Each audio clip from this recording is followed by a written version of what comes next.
என் அன்பு சகோதர சகோதரிகளே, ஆண்டவராகிய இயேசு கிறிஸ்துவின் நாமத்தில் என் அன்பின் வாழ்த்துக்களை உங்களோடு பகிர்ந்து கொள்கிறேன்.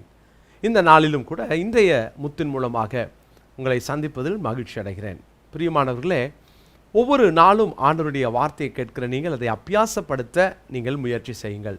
சீஷனை குறித்து நாம் தியானித்து வருகிறோம். நேற்றைய தினத்திலே கொடுத்த சீஷன் என்ற தலைப்பிலே நாம் பார்த்தோம். சீஷன் கொடுத்தான், தன்னுடைய வாழ்க்கை படகை கொடுத்த அந்த சீமோனை குறித்து பார்த்தோம். இன்றைக்கு அதே லூக்கா சுவிசேஷத்தின் 5ஆம் அதிகாரத்தின் 5ஆம் வசனம், இயேசு கிறிஸ்து பிரசங்கம்லாம் பண்ணி முடித்த உடனே சீமோனை பார்த்து 4வது வசனத்தை பாருங்கள். அவர் போதகம் பண்ணி முடித்த பின்பு சீமோனை நோக்கி, ஆழத்திலே தள்ளி கொண்டு போய் மீன் பிடிக்கும்படி உங்கள் வலைகளை போடுங்கள் என்றார். வலையை அலசி கொண்டிருந்த சீமோனை பார்த்து, ஆழத்துக்கு தள்ளி கொண்டு போய் மீன் பிடிக்கும்படி உன் வலைகளை போடு என்று சொன்னபோது, சீமோன் அங்கே தன்னுடைய இருதயம் வலையை அலசினதற்கு பின்பாக அவன் வீட்டுக்கு போகலாம் என்ற ஒரு தீர்மானத்தோடு இருந்திருப்பான் அல்லவா? ஆனால் ஆண்டவராகிய இயேசு கிறிஸ்துவோ இப்பொழுது அவன் தீர்மானத்துக்கு எதிராக ஒரு காரியத்தை சொல்லுகிறார். ஒருவேளை சீமோனுடைய ஆசை வேறு, இயேசுவினுடைய ஆசை வேறு. இயேசு ஆழத்துக்கு தள்ளி கொண்டு போகின்றார். பிரியமான தேவனுடைய பிள்ளையே, சீமோனுடைய ஆசைக்கும் இயேசு கிறிஸ்துவினுடைய ஆசைக்கும் இப்பொழுது ஒரு முரண்பாடு ஏற்படுகிறது. அதை சீமோனே சொல்லி காட்டுறார் பாருங்க. 5வது வசனத்தில், அதற்கு சீமோன், ஐயரே, ராம் முழுவதும் நாங்கள் பிரயாசப்பட்டும் ஒன்றும் அகப்படவில்லை, ஆகிலும் உம்முடைய வார்த்தையின்படியே வலையை போடுகிறேன் என்றான். ஆகிலும் உம்முடைய வார்த்தையின்படியே வலையை போடுகிறேன் என்றான். ரொம்ப முக்கியமான வார்த்தை. எனக்கு ஆசை இல்லை தான், ஏன்னா நான் நைட் ஷிஃப்ட் பண்ணிட்டு நான் தோற்று போயிட்டேன். ஆனால் நீங்கள் சொன்னதுக்காக நான் உள்ளே போகிறேன். பிரியமானவர்களே, சீஷன் என்பவன் விடுகிறவன். எதை விடுகிறான்? இயேசு கிறிஸ்துவுக்காக தன் ஆசையை விட்டு கொடுக்கிறவன் சீஷன்.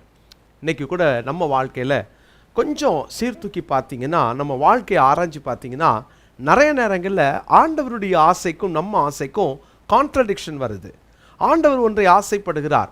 ஆண்டவர் என் வாழ்க்கையை குறித்து நான் பரிசுத்தமாக வாழணும், அல்லது நான் தேவ பக்தியோடு ஆண்டவருக்காக வாழணும் என்பது அவருடைய ஆசை. ஆனால் நம்ம எத்தனை நேரம் அவருடைய ஆசைக்கு எதிராக செயல்படுவர்களாக இருக்கிறோம்? அருமையான தேவனுடைய பிள்ளையே, இன்றைக்கு ஒருவேளை உங்களுடைய வாழ்க்கையில் ஆண்டவராகிய இயேசு கிறிஸ்துவினுடைய ஆசைக்கும் உங்கள் ஆசைக்கும் ஒரு முரண்பாடு ஏற்படும் என்று சொன்னால், ஏன் அதை சரி பண்ணக்கூடாது? அப்போஸ்தலனாகிய பவுல் பிலிப்பியருக்கு எழுதின நிருபத்தில் 3வது அதிகாரத்தில் அவர் மிக முக்கியமான ஒரு தீர்மானத்தை அங்கே அவர் எடுக்கிறார். நீங்கள் அந்த வசனத்தை வாசித்து பார்த்தீங்கன்னா, பிலிப்பியர் 3ஆம் அதிகாரத்தின் 11வது வசனத்தை நான் வாசிக்கிறேன், கேளுங்கள். அவருக்காக எல்லாவற்றையும் நஷ்டம் என்று விட்டேன், குப்பையுமாக எண்ணுகிறேன். காரணம், அவர் என்ன ஆசைப்படுகிறாரோ அதை தான் என் வாழ்க்கையின் ஆசை. இதுதான் உண்மையான ஒரு சீஷத்துவத்தினுடைய துவக்கம்.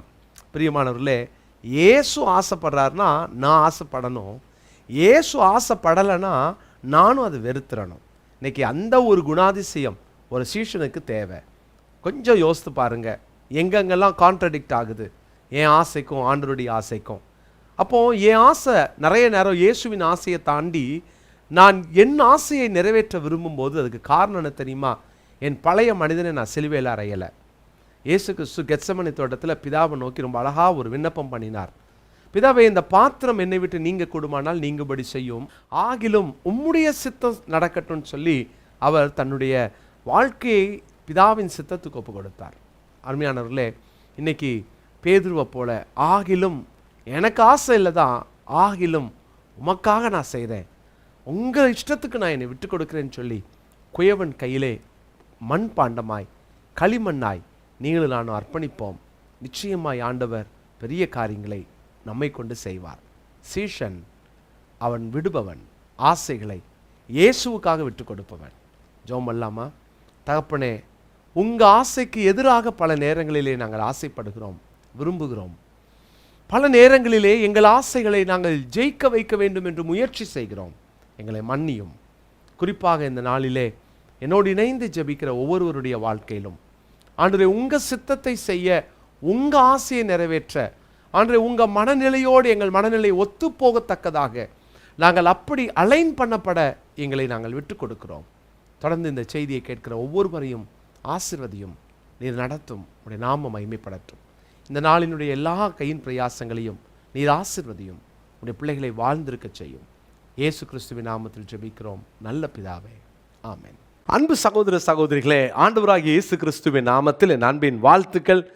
விக்டோரியஸ் மினிஸ்ட்ரிஸ் பைபிள் இன்ஸ்டியூட் மூலமாக 9வது அணி, இந்த 9th பேட்ச் பிடிஹெச்சுக்கான இந்த வகுப்பை துவங்கவிருக்கிறோம். இது 3 ஆண்டுகள் இரவு செவ்வாய் மற்றும் புதன்கிழமைகளிலே இரவு 7:30 மணிக்கு துவங்கி 8:45 மணி வரை நடைபெறும். இது ஜூம் மூலமாய் நடைபெறுகிற வகுப்புகள். ஸோ இதை பார்க்குறவங்க இதை மற்றவர்களுக்கு நீங்கள் அனுப்பி வைங்க. இது அநேகர் இதன் மூலமாய் பயன்பெற்று கர்த்தருடைய கிருபையினாலே 8 அணியினர் இதில் படித்து, சிலர் படித்து முடித்து பட்டம் பெற்றிருக்கிறாங்க. இன்னொரு நல்ல செய்தியை சொல்லுகிறேன். இதோடு கூட எம்டி வகுப்புகளையும் நாங்கள் துவங்கவிருக்கிறோம். எனவே நீங்கள் இதில் கலந்து கொள்ளலாம். பிடிஹெச் 3 வருடங்கள் முடித்தவர்கள். இது 2 வருஷ கோர்ஸ் தான். இது திங்கட்கிழமை இரவும் வியாழக்கிழமை இரவும் நடைபெறும். எனவே இதில் நீங்கள் கலந்து கொண்டு படிக்கலாம். கர்த்தருடைய பிள்ளைகளை தரமான நீண்ட அனுபவம் உள்ள நல்ல ஆசிரியர்களை கொண்டு நாங்கள் நடத்தி வருகிறோம். தவறாமல் இதில் கலந்து கொள்ளுங்கள்.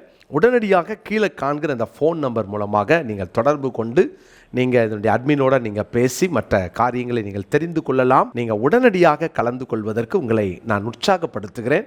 நிச்சயமாக இந்த வகுப்புகள் உங்களுக்கு பிரயோஜனமாய், கண் திறப்பாய், உங்கள் வாழ்க்கையை மாற்றக்கூடியதாய், கர்த்தருக்காய் நீங்கள் எழுந்து எரிந்து பிரகாசிப்பதற்கு பிரயோஜனமாய் இந்த வகுப்புகள் இருக்கும். மாற்றமே இல்லை. உடனே கலந்து கொள்ளுங்கள். கர்த்தர் உங்களை ஆசீர்வதிப்பார்.